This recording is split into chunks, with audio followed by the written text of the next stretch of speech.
22 वर्ष वय होईल माऊलींचं. 22 वर्ष म्हणजे आताची तारुण्य चालू झालंय आणि तारुण्याच्या प्रारंभातच ज्ञानोबाराय म्हणतात समाधी घ्यायची, आपल्याला जगायचं नाही. सगळ्या साधू संतांना वाईट वाटलं आणि सर्वात जास्त जर दुःख कोणाला झालं असेल तर तिथं नामदेव महाराज उभे होते, ते नामदेव महाराजांना. कारण नामदेव महाराज हे ज्ञानोबारायांच्या सहवासामध्ये राहून त्यांनी ज्ञानोबारायांचं जीवन पाहिलं होतं. ज्ञानोबारायांची योग्यता काय, ज्ञानोबारायांचा अधिकार काय, त्यांचं सामर्थ्य काय, त्यांची शक्ती काय, हे सगळं नामदेव महाराजांना माहिती होतं. म्हणून नामदेव महाराजांना ज्ञानोबारायांच्या मुखातून मी समाधी घेणार ते शब्द ऐकल्याबरोबर एवढं दुःख झालं. हे सांगतोय कोण माहिती का? आळंदीमध्ये कीर्तन करत असताना संतश्रेष्ठ कान्होराज महाराज कीर्तनातून सांगतायत आणि तो प्रसंग मी तुम्हाला सांगतोय. जे समाधी सोहळ्याचं कीर्तन कान्होराज महाराजांनी आळंदीमध्ये केलं, त्यांनी जे प्रसंग सांगितलाय तो प्रसंग मी तुमच्या समोर सांगतो जाणीवपूर्वक.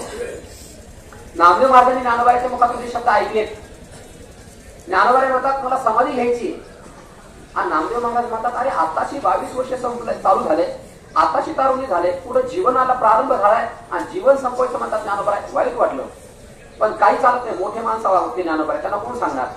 म्हणून देवाने सांगितलं ज्ञानोबा तुम्हाला समाधी घ्यायची तरी घ्या, पण इथं घेऊ नका.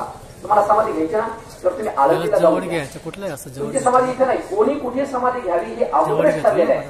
नामदेव महाराजांनी पंढरपूरमध्ये, ज्ञानोबारायांनी आळंदीमध्ये, सोपान काकांनी त्र्यंबके आपलं सासवडमध्ये आणि निवृत्तीनाथ महाराजांनी त्र्यंबकेश्वराला प्रत्येकाच्या समाधी ठरलेल्या आहेत.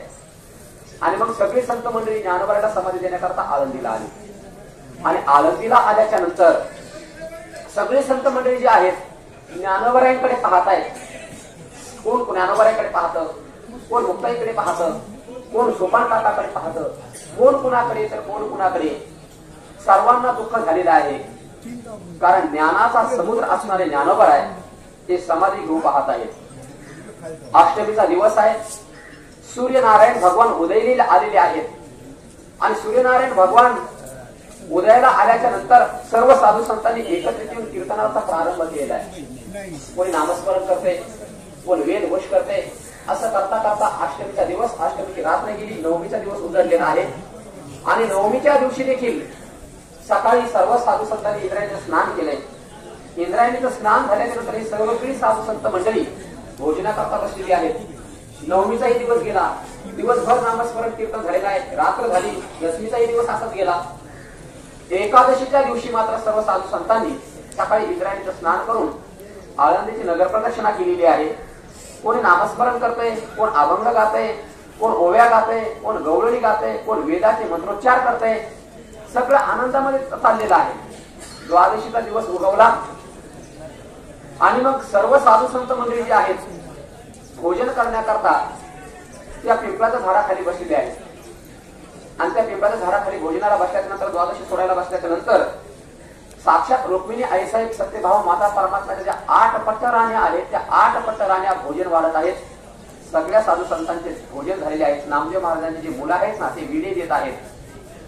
द्वादशीचा दिवस असाच गेला, रात्रभर कीर्तन प्रवचन झालं, भजन झालं आणि मूळ दिवस उगवला तो कालचा त्रयोदशीचा ज्ञानोबारायांचा मुख्य असणारा समाधी सोहळ्याचा दिवस. सकाळी सकाळी सगळ्या साधू संतांनी ज्ञानोबारायाला इंद्रायणीच्या तीरावरती नेलेला आहे आणि इंद्रायणीच्या तीरावरती नेऊन सगळे साधू संत ज्ञानोबारायाला स्नान घालत आहेत.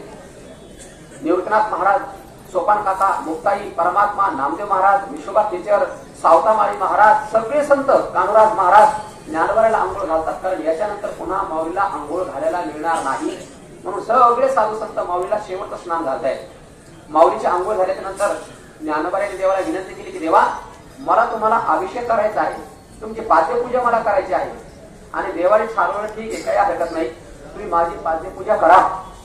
आणि ज्ञानोबारायांनी मनोभावे परमात्म्याची पाद्यपूजा केली आणि पाद्यपूजा झाल्याच्या नंतर सगळ्या साधू संतांनी ज्ञानोबारायाला औक्षण केलेला आहे, गंध वगैरे लावलेला आहे.